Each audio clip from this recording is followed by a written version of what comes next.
Subscribe now and press the bell icon. Never miss an update. बिस्मिल्लाहिर्रहमानिर्रहीम। अस्सलामु अलैकुम dear students, उम्मीद करता हूँ कि आप खैरियत से होंगे। पिछले कुछ लेक्चर्स में हमने थर्मोकेमिस्ट्री के कुछ टॉपिक्स को कवर किया है। अगर आप वो टॉपिक जो हैं वो रिवाइज़ करना चाहते हैं या आप उन टॉपिक के बारे में इंफॉर्मेशन हासिल करना चाहते हैं तो आप मेरा यूट्यूब चैनल जो है वो विज़िट कर सकते हैं। और जो लोग हमारे चैनल पे इस वीडियो को पहली दफ़ा देख रहे हैं उनसे गुजारिश है कि आप हमारे चैनल को सब्सक्राइब ज़रूर करें ताकि आइंदा भी जो हमारे आने वाले वीडियोज़ हैं वो आपको मिलती रहें। तो आज जो बड़ा इंटरेस्टिंग टॉपिक जो है वो मैं डिस्कस करने वाला हूँ, एफएससी केमिस्ट्री पार्ट 1 नीट और एमडी गैट और इस तरह के एग्ज़ाम्स में ये टॉपिक जो है काफ़ी दफ़ा जो है वो देखा गया है। इसमें से एमसीक्यूज़ भी आते हैं, तो मैं कोशिश करूँगा कि इस टॉपिक को जितना आपके सामने क्लियर कर सकता हूँ वो क्लियर करूँ। तो हम आज स्टडी करने वाले हैं concept of enthalpy and it's different types. तो सबसे पहले एंथैल्पी का मैंने आपको पिछले प्रीवियस लेक्चर में बताया था कि एंथैल्पी जो होती है वो क्या होती है। एंथैल्पी इज़ बेसिकली EN, ठीक है जी। एंथैल्पी के बारे में मैंने आपको बताया था कि जो टोटल हीट कंटेंट होती है सिस्टम की उसको हम एंथैल्पी कहते हैं, ठीक है। टोटल हीट कंटेंट, ठीक है। ये मैंने आपको पिछले लेक्चर में बताया था, लेकिन अब अगर इसको मैं और अंदाज में डिफाइन करना चाहूँ, इससे भी अच्छे अंदाज में, तो उसको मैं कैसे जो है वो डिफाइन कर सकता हूँ। देखें कि अगर हम क्या करें, हमारे पास सर्टन मोल्स ऑफ रिएक्टेंट हैं, मेरे पास कुछ रिएक्टेंट्स के मोल हैं। रिएक्टेंट को मैं किससे रिप्रेजेंट कर रहा हूँ? रिएक्टेंट को मैं R से रिप्रेजेंट कर रहा हूँ। अगर मेरे पास रिएक्टेंट हैं और वो आपस में रिएक्ट करके वो क्या बना रहे हैं? प्रोडक्ट बना रहे हैं, ठीक है। रिएक्टेंट आपस में रिएक्ट करके प्रोडक्ट बना रहे हैं। तो रिएक्टेंट जब आपस में रिएक्ट करेंगे तो उसके नतीजे में क्या बनेगा? प्रोडक्ट बनेगा। ये बात तो आपको समझ आ गई। तो अब इसमें एंथैल्पी क्या होगी? देखें, एंथैल्पी चेंज जो है वो मैं स्टैंडर्ड एंथैल्पी ऑफ रिएक्शन की बात कर रहा हूं। स्टैंडर्ड एंथैल्पी ऑफ रिएक्शन वो क्या होती है? एंथैल्पी तो टोटल हीट कंटेंट हो गई। ये जो मैं बात कर रहा हूं ये मैं स्टैंडर्ड एंथैल्पी ऑफ रिएक्शन की बात कर रहा हूं। देखें, स्टैंडर्ड एंथैल्पी ऑफ रिएक्शन क्या है? स्टैंडर्ड एंथैल्पी ऑफ रिएक्शन जो है एंथैल्पी का, यानी कि मैं स्टैंडर्ड, मैं यहां पे लिख भी देता हूं ताकि स्टैंडर्ड डेल एच की मैं बात कर रहा हूं। स्टैंडर्ड एंथैल्पी ऑफ रिएक्शन आपके पास क्या है? स्टैंडर्ड एंथैल्पी ऑफ रिएक्शन आपके पास वो हीट का चेंज है जब आपके पास certain number of moles of reactant product के अंदर कन्वर्ट होते हैं एट STP, यानी कि स्टैंडर्ड कंडीशंस के ऊपर, ठीक है। स्टैंडर्ड कंडीशंस के ऊपर जब number of moles of reactant product में कन्वर्ट होते हैं तो उनके रिएक्टेंट से प्रोडक्ट में कन्वर्ट होने के दौरान जो एंथैल्पी का चेंज आता है उसको हम कहते हैं स्टैंडर्ड एंथैल्पी ऑफ रिएक्शन। और वो कंडीशंस कौन सी हैं? वो कंडीशंस बहुत सिंपल सी कंडीशन है, यानी कि आपके पास जो टेम्परेचर है वो कितना होना चाहिए? वो 25 डिग्री सेंटीग्रेड होना चाहिए। प्रेशर क्या होना चाहिए? प्रेशर आपके पास 1 ATM होना चाहिए, ठीक है। तो ये आपके पास वो जो है वो कंडीशन है जिसके ऊपर ये चेंज आएगा, यानी कि enthalpy change when certain number of moles of reactant are converted to product at standard temperature and pressure. अब देखें, अब हम इसमें हमारे पास दो कंडीशन है।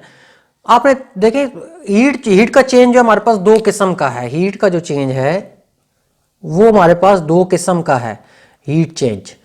पहला चेंज क्या है? हीट का चेंज या तो हमारे पास पॉजिटिव हो सकता है या हमारे पास क्या हो सकता है? नेगेटिव।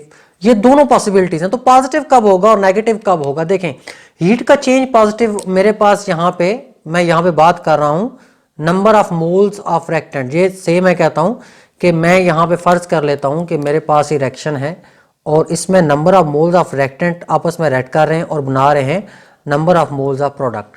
तो जब आपके पास number of moles of reactant, ठीक है, और प्रोडक्ट ये आपस में रिएक्ट करेंगे तो आपका रिएक्शन प्रोसीड कर जाएगा। अब भाई हम बात कर रहे हैं स्टैंडर्ड एंथैल्पी ऑफ रिएक्शन कब पॉजिटिव होगी और कब नेगेटिव होगी। तो पॉजिटिव का मतलब है एंडोथर्मिक रिएक्शन, ये आपको पता होना चाहिए, और नेगेटिव का मतलब है एक्सोथर्मिक रिएक्शन। एंडोथर्मिक रिएक्शन कब होगा और एक्सोथर्मिक रिएक्शन होगा वो देखें जब आपके पास रिएक्टेंट की जो एंथैल्पी है, एंथैल्पी ऑफ जो रिएक्टेंट है वो ज्यादा होगी इंथैल्पी ऑफ प्रोडक्ट से, तो आपके पास जो चेंज आएगा वो क्या होगा, वो होगा नेगेटिव, यानी कि एक्सोथर्मिक रिएक्शन होगा। और जब आपके पास इंथैल्पी ऑफ रिएक्टेंट जो है वो कम होगी इंथैल्पी ऑफ प्रोडक्ट से, तो आपके पास जो चेंज होगा वो पॉजिटिव होगा। तो प्रोसेस कौन सा होगा, प्रोसेस आपके पास होगा जी एंडोथर्मिक। तो ये हमने डिफाइन कर लिया एंथैल्पी को। एंथैल्पी जो है वो टोटल हीट कंटेंट है, एंड स्टैंडर्ड एंथैल्पी वो है कि जिसमें हम जो है जो नंबर ऑफ स्टैंडर्ड एंथैल्पी क्या होती है, enthalpy change when certain number of moles of reactant are converted into product. हमने देखा कि दो किस्म का हमारे पास चेंज है हीट का, एक वो चेंज है जिसमें पॉजिटिव चेंज आता है, और एक हमारे पास कौन सा है, नेगेटिव हीट का चेंज है। अब इसमें जो है वो एंथैल्पीज की कुछ फॉर्म्स हैं, ठीक है, जिसको जो है वो यहाँ पे रिप्रेजेंट करना जो है बड़ा जरूरी है, वो हम यहाँ पे डिस्कस कर लेते हैं। तो सबसे पहली जो इसकी टाइप्स है वो आती है जी एंथैल्पी ऑफ फॉर्मेशन, ठीक है। मैं यहाँ पे अब टाइप्स की तरफ आ रहा हूँ। टाइप्स जो है एंथैल्पी की, पहली कौन सी है, एंथैल्पी ऑफ फॉर्मेशन। देखिए जी एंथैल्पी ऑफ फॉर्मेशन हमारे पास क्या होती है। एंथैल्पी ऑफ फॉर्मेशन को डिफाइन करना बड़ा ही सिंपल है। देखिए एंथैल्पी ऑफ फॉर्मेशन, अगर मेरे पास से एक एटम है, ठीक है, सेम सॉरी मेरे पास एक एलिमेंट है मैग्नीशियम, और ये ऑक्सीजन के साथ रिएक्ट करता है और बनाता है जी मैग्नीशियम ऑक्साइड, ठीक है। तो दूसरा मेरे पास क्या रिएक्शन है, मेरे पास कार्बन है, ये ऑक्सीजन के साथ रिएक्ट करती है और बना देती है जी कार्बन डाइऑक्साइड। ये दो रिएक्शन मैंने ले लिए। अब इन दोनों रिएक्शंस में जो चेंज है वो मेरे पास नेगेटिव ही है। देखें एंथैल्पी ऑफ फॉर्मेशन क्या होती है, enthalpy of formation is the amount of heat absorbed, amount of heat absorbed और इवॉल्व्ड, एब्जॉर्ब्ड और इवॉल्व्ड, अमाउंट ऑफ हीट जो एब्जॉर्ब होगी इवॉल्व्ड कब, जब आपके पास एक मोल कंपाउंड का बनेगा। ये देखेंगे आपके सामने एक मोल कंपाउंड का बना है from its elements, the amount of heat absorb और evolved when 1 mole of compound is form from its element. तो हमारे पास को हम क्या कहेंगे, एंथैल्पी ऑफ फॉर्मेशन। तो हमने सीख लिया एंथैल्पी ऑफ फॉर्मेशन क्या होती है कि जब आपके पास जो है वो कंपाउंड बनता है, एक मोल कंपाउंड का बनता है, ठीक है, किससे, अपने एलिमेंट से, तो जो एंथैल्पी का चेंज होता है ये एंडोथर्मिक भी हो सकता है और एक्सोथर्मिक भी हो सकता है। अब देखें दूसरी हमारे पास आती है एंथैल्पी ऑफ एटॉमाइजेशन, ठीक है, एंथैल्पी ऑफ एटॉमाइजेशन, उसको हम जो है वो डिफाइन कर लेते हैं यहाँ पे। तो दूसरी हमारे पास है जी एंथैल्पी ऑफ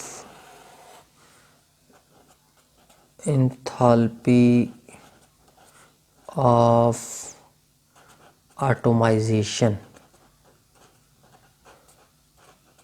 हाँ जी, तो एंथैल्पी ऑफ एटॉमाइजेशन आपके पास क्या होती है। देखिए एंथैल्पी ऑफ एटॉमाइजेशन, एटॉमाइजेशन से क्या ध्यान में आता है, एटॉमाइजेशन से ध्यान में आता है कोई एटम, ठीक है।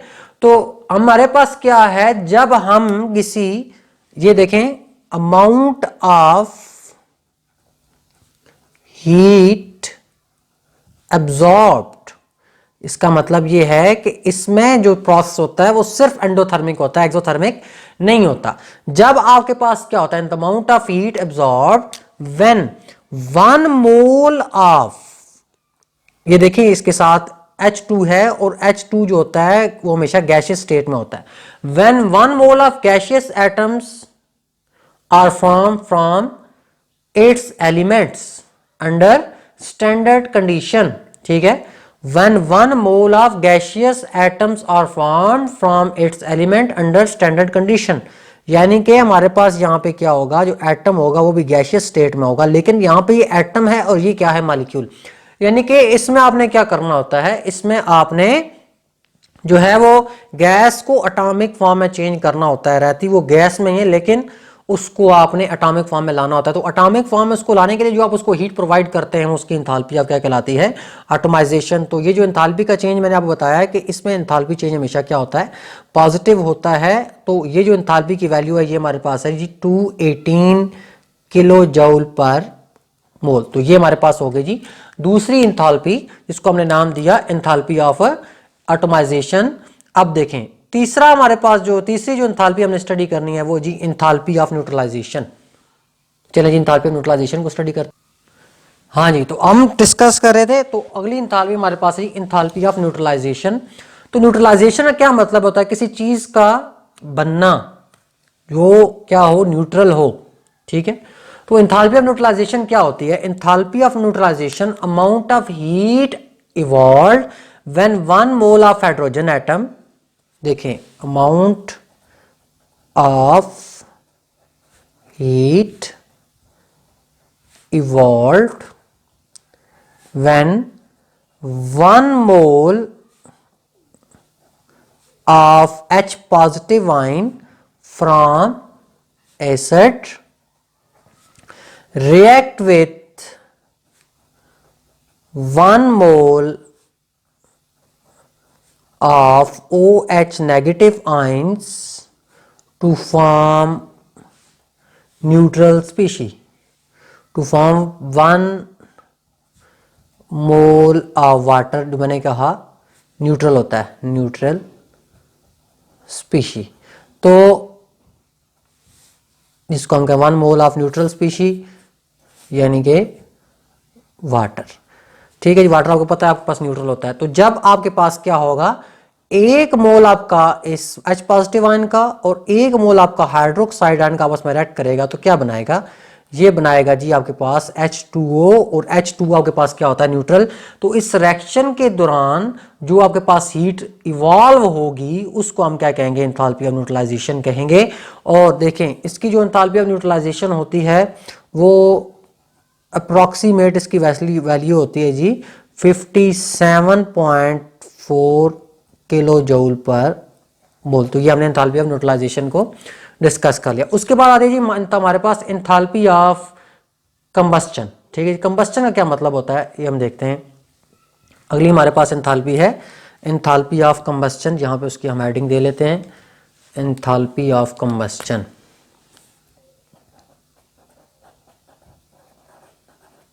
Enthalpy of combustion. Enthalpy of combustion आपके पास देखिए, कंबस्चन का मतलब होता है जलना। जब भी कोई चीज जलती है तो हीट क्या होती है? पैदा होती है। तो एंथैल्पी ऑफ कंबस्चन क्या है?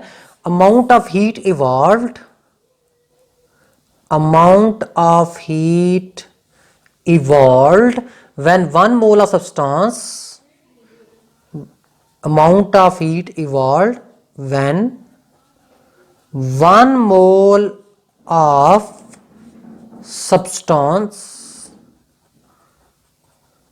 is completely burnt in the excess of oxygen। जब कोई चीज जो है मुकम्मल तौर पे जलती है तो कंप्लीट कंबस्टन के नतीजे में हमेशा कार्बन डाइऑक्साइड पैदा होती है। तो जब कोई चीज जलती है तो उसके जलने के नतीजे में जो हीट इवॉल्व होती है उसको हम कहते हैं एंथैल्पी ऑफ कंबस्टन। जैसे आपके पास है C2H5OH, ये मेरे पास अल्कोहल है, इसको जब मैं ऑक्सीजन के साथ ट्रीट करूंगा तो मेरे पास क्या बनेगा? कार्बन डाइऑक्साइड बनेगी और साथ वाटर मॉलिक्यूल। तो ये हमारे पास होगा जी।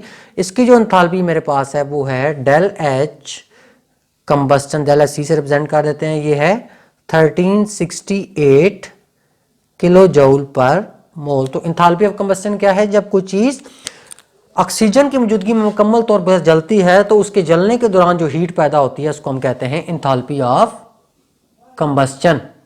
ठीक है जी। उसके बाद हमारे पास लास्ट है enthalpy of solution. Enthalpy of solution को हम देखते हैं कि वो क्या होते हैं। एंथैल्पी ऑफ सॉल्यूशन जो है, enthalpy of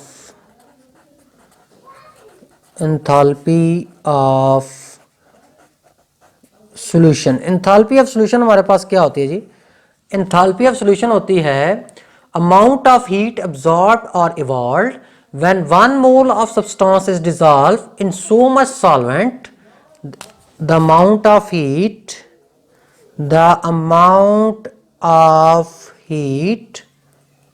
absorbed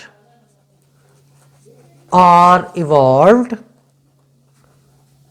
when when 1 mole of substance is dissolved in so much solvent that further dilution